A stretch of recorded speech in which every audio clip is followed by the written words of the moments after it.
In problem C, suppose the government splits the monopolist into two equal-sized firms, firm A and firm B.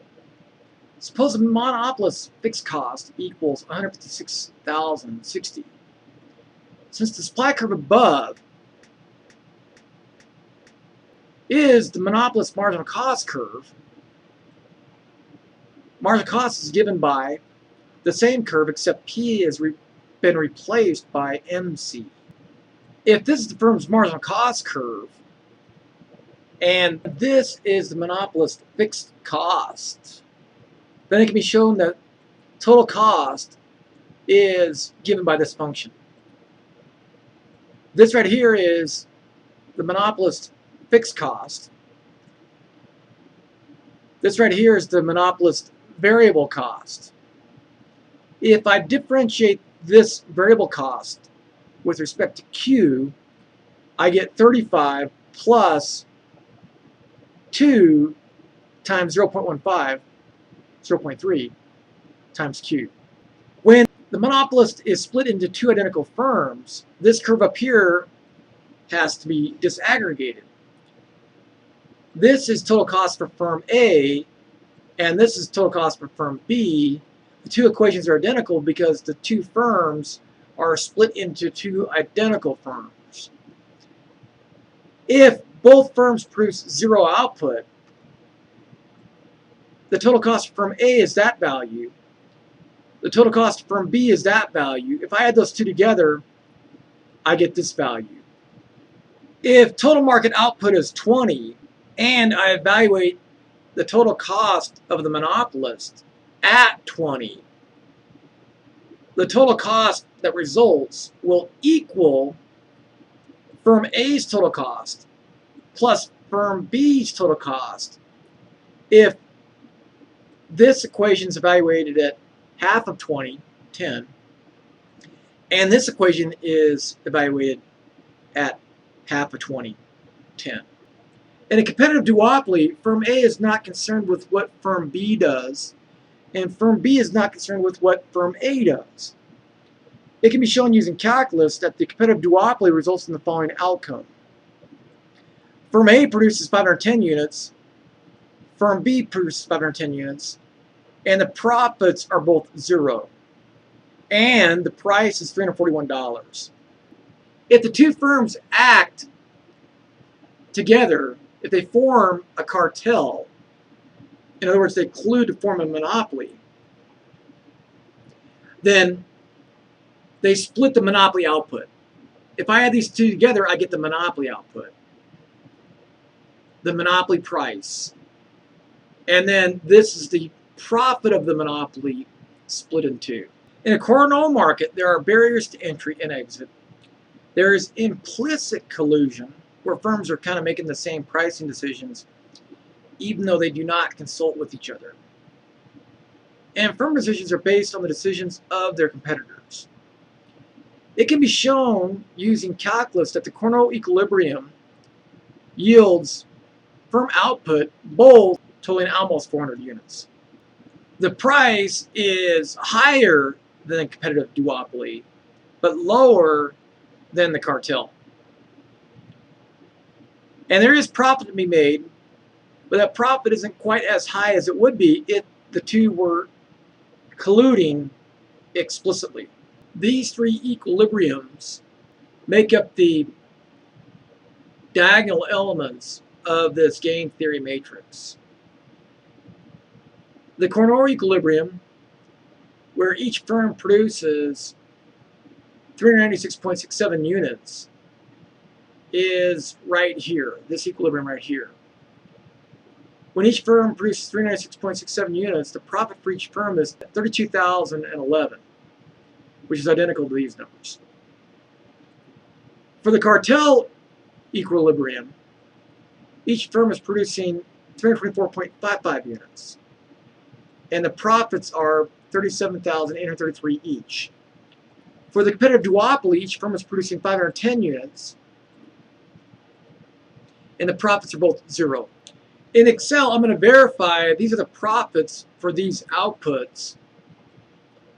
These are the profits for these outputs. And these are the profits for these outputs first. And then I'm going to calculate the profit for the off-diagonal elements. All these numbers have been copied and pasted into Excel. So I'm going to first verify that profit for firm A and B are both 37,833 when both firms each produce 324.55 units. Each firm is producing 324.55 units, and the profits are 37,833. So I just verified those profits. Now I'm going to do the same thing when each firm produces 396.67 units.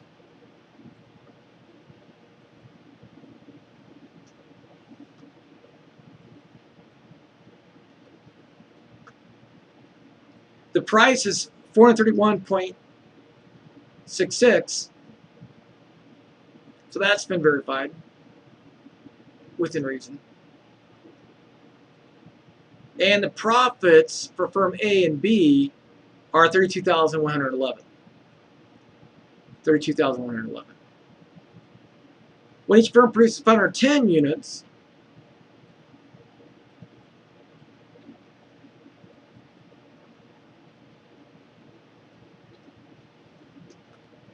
the price is $341. So we verified that. And the profits are zero. Now, why are the profits zero? Well, profit is the revenue minus the cost. Revenue is just price times quantity. And price, this part here is the demand curve. And this is the aggregate quantity, which is the sum of the two individual quantities. The cost is the total cost function after it was disaggregated for firm A and B, evaluated to that quantity. So essentially what we're doing here is we're plugging in 510 into firm A's disaggregated total cost equation. And when we do that, we get 173,910. So total cost subtracted from revenue is zero. And then the same thing is done for firm B. So now I'm going to compute the off-diagonal elements. So when firm A produces 396.67 units and firm B produces 325 units, profit for firm A is 43,554. Profit for firm B is 28,470. If output for firm B remains at 324.55 units, but output for firm A rises to 510 units, profit for firm A is 37,832 and profit for firm B is 13,758.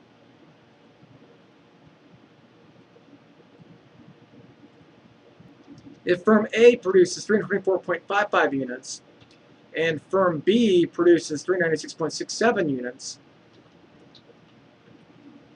profit for firm A is 28,470 and profit for firm B is 43,554. So this value equals that value and this value equals that value. If firm A continues to produce 324.55 units, but firm B decides to produce 510 units, profit for firm A is 13,758, while profit for firm B is $37,832. This value is that value, and this value is that value. If firm A produces 510 units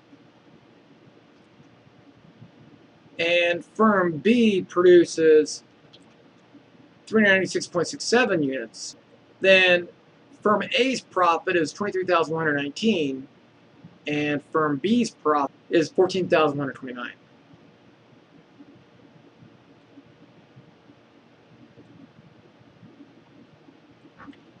If firm B produces 510 units, but firm A produces 396.67 units, then firm A's profit is 14,129 and firm B's profit is 22,119.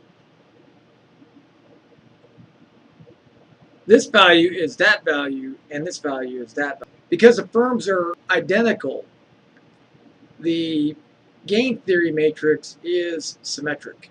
Next, I'm going to copy these values into Cengage Now that are shaded in blue, which I've already done. So this value, again, is identical to this value. That value is identical to that value.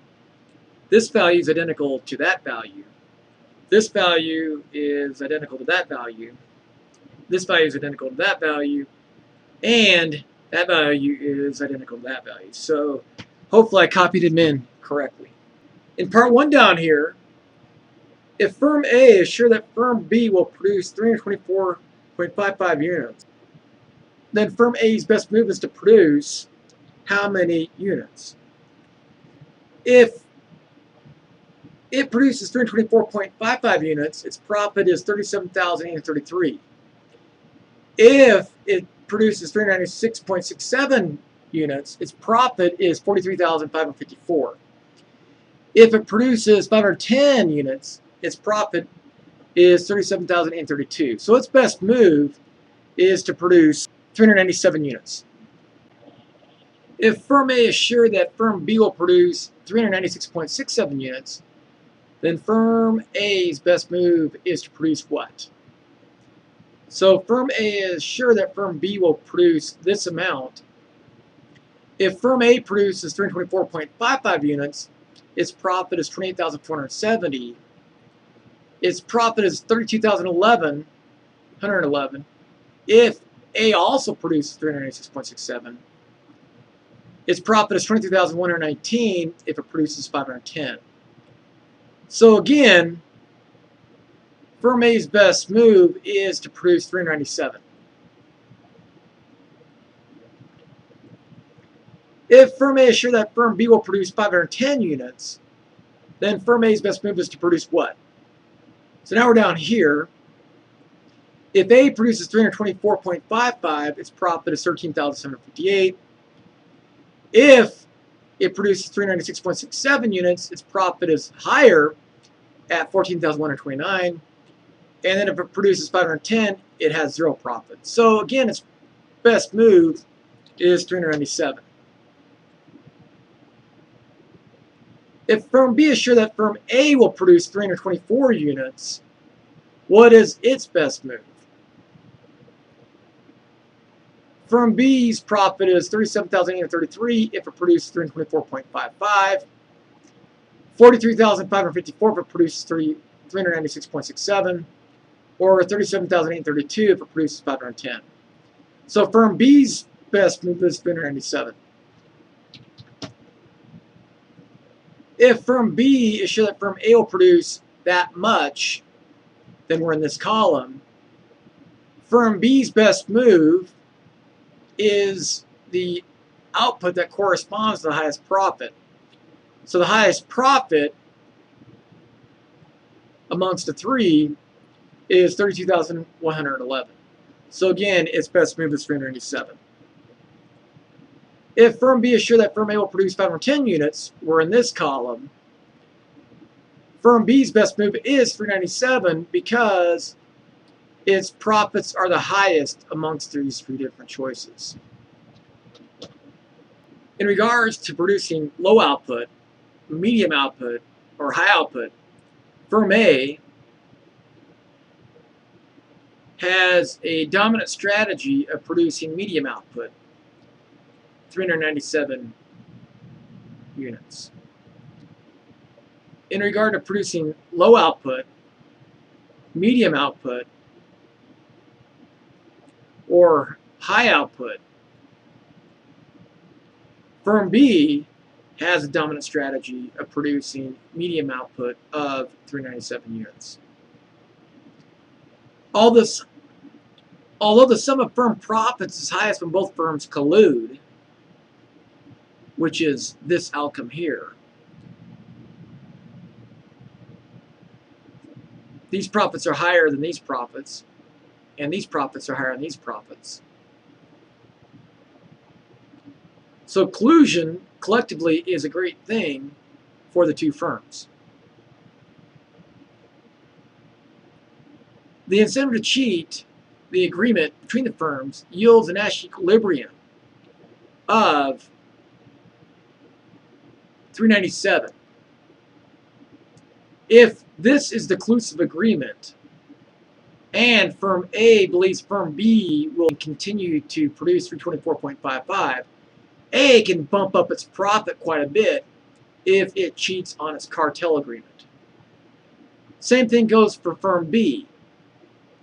If firm B believes A will remain at its cartel agreement, B has an incentive to cheat by increasing output to 396.67, which pushes profit up from 37,833 to 43,554. Since both have the same incentive structures, the Nash equilibrium ends up being 397 and 397.